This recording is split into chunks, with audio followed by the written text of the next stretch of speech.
Sometimes, a person's quietness feels louder than any headline about them. There's a certain kind of silence you notice when you watch someone who could have everything, yet keeps choosing almost nothing. A man who could fill a mansion, but prefers an ordinary apartment. Who could live behind gates and glass, but is seen carrying his own grocery bags, waiting for the subway, sitting on a bench alone with a coffee that has already gone cold. People look at that and ask, almost without realizing it, why would someone like him choose a life like that? This story is not about the movie scenes or the red carpets, not about the stunts or the scripts. It is a quiet, reflective story inspired by the kind of life Keanu Reeves is often associated with, a life of simplicity, gentleness, and deep, private strength. A life that suggests that being powerful doesn't have to mean being loud, and being successful doesn't have to mean being full. It begins with a very human question. What if, after everything life has taken from you, the answer is not to add more, but to learn how to live with less? In many ways, the idea of Keanu Reeves has become a symbol. People project onto him kindness, humility, loneliness, resilience. Some of it is based on what little is publicly known. Some of it is simply what people need to believe, that someone in that world can still be gentle. Whether every detail is true or not almost doesn't matter here. What matters is the feeling his image gives rise to, and what it reflects back to us about our own lives. Imagine a man who has seen more loss than he ever expected, long before he had the words to explain it to himself. Grief that arrives without asking, in moments when the world is otherwise applauding. You stand under bright lights, but inside, a part of you remains in the shadows of something you lost and can never bring back. People cheer your name, and yet your evenings end in quiet rooms where no one is calling you at all. How does a person live between those two extremes? For some, the answer is distraction. More noise, more speed, more things, more faces. For others, the answer is denial, pretending nothing hurts, hiding the trembling places of the heart under flawless surfaces. But there is another path, quieter, slower, stranger to the modern world. It is the path of looking at your pain directly, allowing it to exist without making it your whole identity, and then gently shaping your life around what really matters, not what looks impressive. The man at the center of this reflection, the Keanu people talk about in hushed, affectionate tones, seems to have walked that path. We imagine him in regular clothes on a regular day, sitting in a park between appointments, a half-eaten sandwich in one hand, a book folded open in the other. People pass and recognize him. Some whisper, some stare, some raise a phone. He nods politely. Sometimes he smiles. Sometimes he simply lowers his gaze again. He is not rude, not dismissive, just present, but not performing. And in that small, unremarkable moment, a quiet question hovers. What if this is the real success? To be able to sit alone in public, unhidden, and still be at peace with yourself. The story of a life like this is not told in big turning points, but in small repeated choices. You wake up one morning and the world adores you. You wake up another morning and the world has moved on to someone else. Fame is like a weather pattern. Sunny one day, stormy the next, never fully in your control. In that instability, you begin to look for something solid, something that is yours, whether you are working or waiting, recognized or forgotten. For some, this becomes family, community, faith, art, or nature. For this man, it seems to be a blend of a few things: work done with care, a few trusted friends, books that ask good questions, motorcycles that demand full attention, and a kind of personal ethos. Be kind, be simple, be honest, be present. He could live behind tinted windows and private jets. Instead, stories about him so often involve ordinary public places: buses, trains, simple restaurants, small gestures. True or not in every detail, these stories persist because people need them to be. They need to believe that someone who has made it still chooses to stand in line, to sit among them, to exist at human scale. In that, there is a lesson. You do not become more human by rising higher. You become more human by staying close to the ground. Inner strength rarely arrives as a sudden revelation. It grows slowly, quietly, like a tree root pushing through hard soil. Perhaps, as the years move on, this man begins to see his own life differently. At first, the losses are jagged edges he cuts himself on whenever his thoughts drift too far, too deep.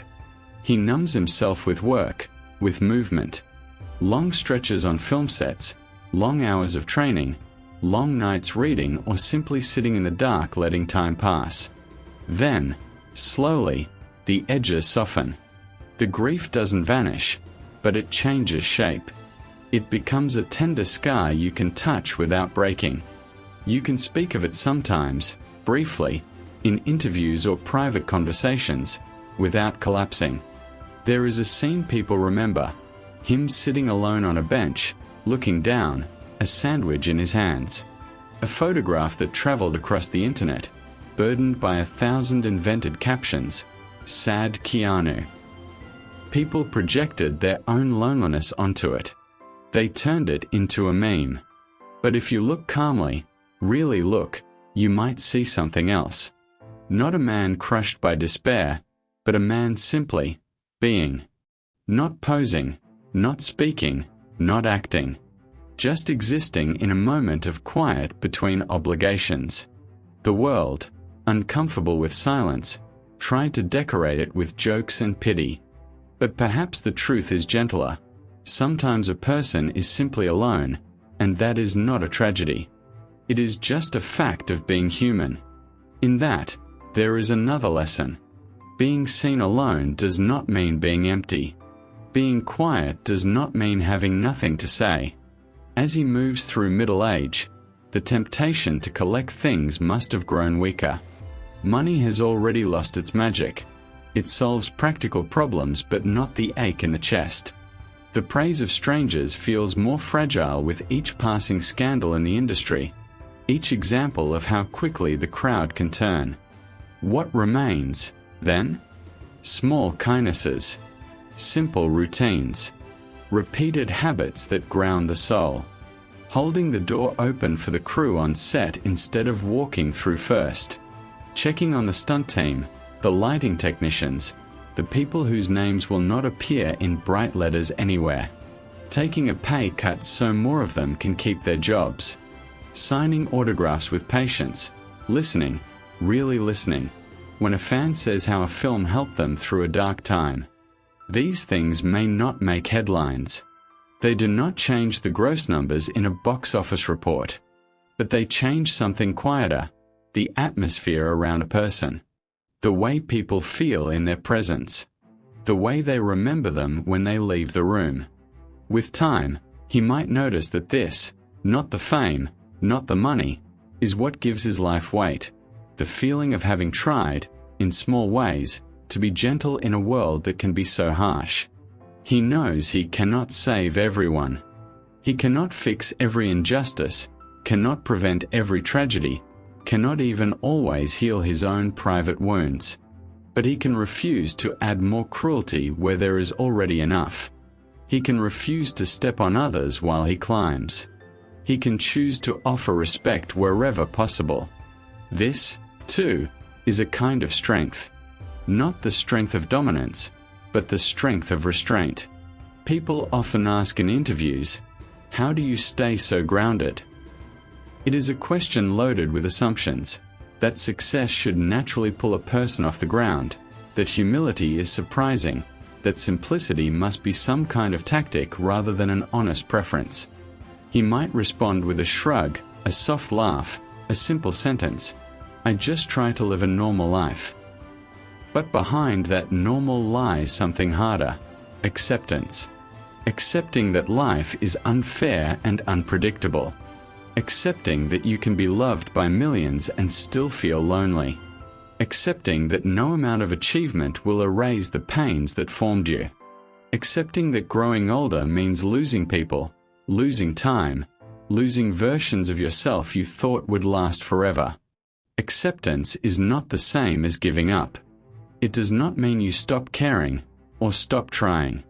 It means you stop arguing with reality.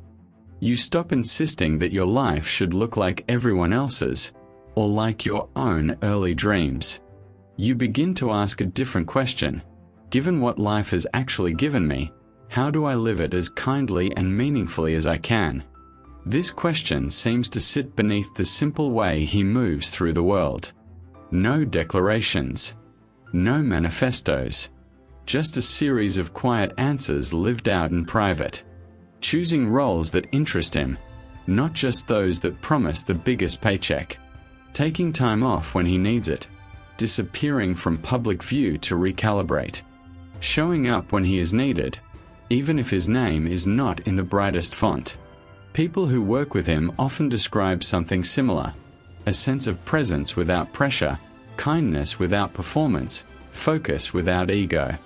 In a field known for insecurity and constant self-promotion, such steadiness feels almost radical. Yet, to him, it might be nothing more than survival. When life has already knocked you down in ways the public will never fully know, you stop wanting to make it harder for anyone else. There is another quiet truth in this kind of life. Solitude does not always equal suffering. From the outside, the image of him walking alone, riding a motorcycle through the night, sitting in a cafe with no entourage, can look like a sad story. The modern narrative teaches us to fear being alone, to treat it as proof that we are unlovable or incomplete. But there is another possibility, that solitude can be a chosen space where a person finally feels most themselves. Away from cameras, away from questions, away from the need to constantly react. A place where a man who has spent decades being other people for a living can finally be just a person, breathing, thinking, existing without a script. In that stillness, thoughts can stretch out and soften. You can visit the rooms of your own memory, the joys, the losses, the almosts, the what ifs. You can sit with them without rushing to distract yourself. Perhaps, on some evenings, he walks home carrying a takeaway box, the city lights reflecting on wet pavement. He passes people arguing, laughing, hurrying, scrolling. He is recognized by a few who hesitate, unsure whether to interrupt. Some do, some don't. Either way, he keeps walking, one step at a time. He knows that one day, all of this will end. The roles, the attention, the body that can still perform demanding scenes. Time is already leaving its gentle signatures, aches in the morning, slower recovery, lines around the eyes that tell their own unspoken story. Rather than fight this, he lets it be. Aging is not a problem to be solved, but a process to be honored. Each year taken is also a year given, a chance denied to many. Loss has taught him how fragile life is. Gratitude keeps him from wasting the days he still has trying to look like he hasn't lived them. The quiet strength behind a simple life is not about moral superiority. It is not about saying, "Look how humble I am." That, too, would be vanity in disguise. It is about recognizing something more basic, that, beneath all the noise, humans need very similar things: to feel safe, to feel seen, to feel that their presence matters to someone. Money can ease certain fears, but it cannot guarantee love. Fame can bring attention, but not necessarily understanding. So he simplifies. Fewer things, fewer demands, fewer walls inside himself. The outer world may still be noisy, but his inner world is arranged like a small, well-kept room. A few meaningful objects, a few trusted faces, a few steady routines. Work, rest, a meal shared, a book read, a ride taken, a moment of real laughter, a memory honored in silence. Is that enough? This is the question many people fear. They chase so much because they are terrified that a life like this, modest, sincere, calm, will turn out to be empty. Yet when you watch someone who could have chosen excess again and again, and yet keeps returning to normal things, something in you relaxes. You begin to suspect that maybe you are not behind in life just because you do not have what they have. Maybe, in your own small apartment, your own quiet walks, your own morning coffee, you are not failing. You are simply living. The quiet figure on the park bench, the actor on the set thanking the crew, the man in the subway seat lost in thought, he becomes less an unreachable celebrity and more a mirror. Not of what our lives look like, but of what they could feel like if we allowed ourselves to value what is simple. In the end, a life like this will not be summarized by box office totals or numbers of awards. Those will fade with time, replaced by new names, new records. What will remain will be much softer and harder to measure. The way crew members remember how he treated them. The way strangers recall a brief encounter that felt oddly human in a place built on illusions.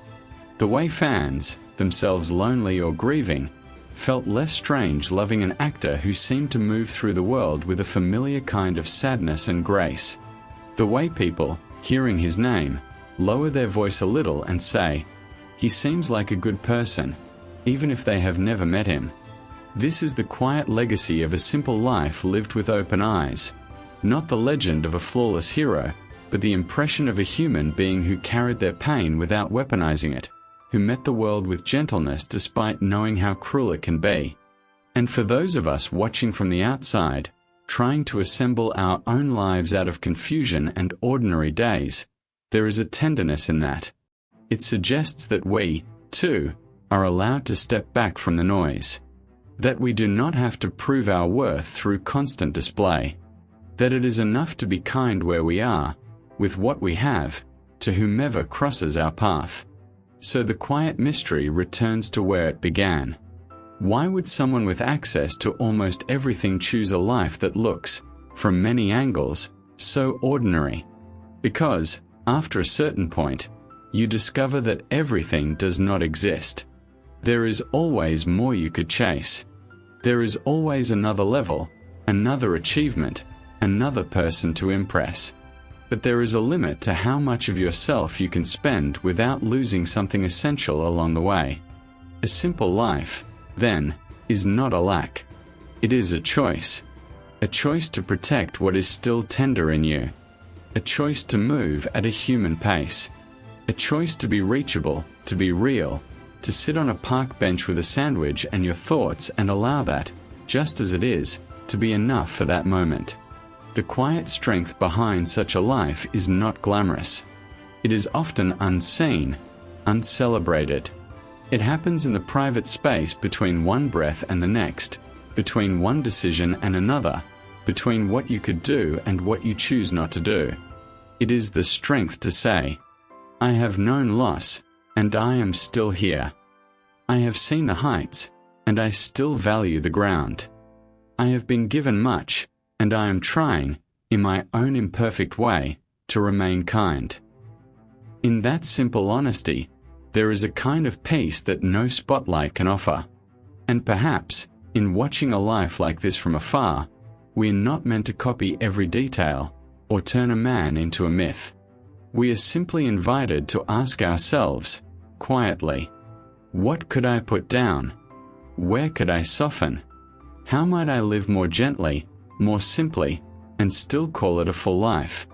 The answer, if it comes, will not arrive with fanfare. It will emerge slowly, like dawn through a curtain, illuminating ordinary things you had stopped noticing. A chipped mug you always reach for. A song you never skip. A friend who listens.